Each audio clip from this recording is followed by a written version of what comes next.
William the Conqueror was born in 1027 or 1028. He was the alleged mate of Robert I, 6th Duke of Normandy, and Herlevy, a daughter of a non-noble. When his father died in 1035, while still a child, he became the ruler of Normandy. His early years were filled with conflict and strife. They coincided with one of the darkest periods in Norman history. Private wars were consistently being fought among greater Norman families. His court was in the shambles, and nearly all his guards had been murdered from 1046, when he reached maturity, until 1054. He faced 6 long years of uninterrupted war and struggled to survive. Finally, in 1054, the Battle of Mortemer, he had succeeded in crushing all the enemies. Never again was he positioned in Normandy challenged. No doubt the severity of the long struggle which opportuned his youth and early manhood, married and shaped his character. His personality certainly must be kept in mind when considering his achievements, especially his conquest of England in 1066.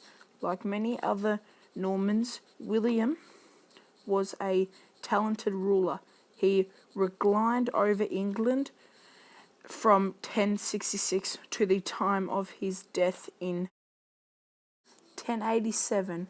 He subdued rebellions and invasions thrust upon him by the Anglo-Saxons and the Danes and Norwegians in England, and by his other federal lords in France and Normandy.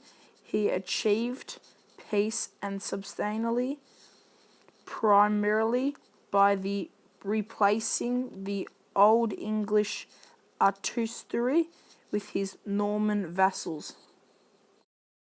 Symbols of the security and order, the numerous castles and the federal estates which they established, the most famous being the White Tower of the Tower of London. He substituted the Scottish in the north and the Welsh in the west. He laid his foundations for the modern bureaucratic state in England by creating the Domesday Book, a record of all the resources in the kingdom and the annual income of his subjects. Carrying on for many of the Anglo-Saxon traditions, he imported conditional feudalism in England.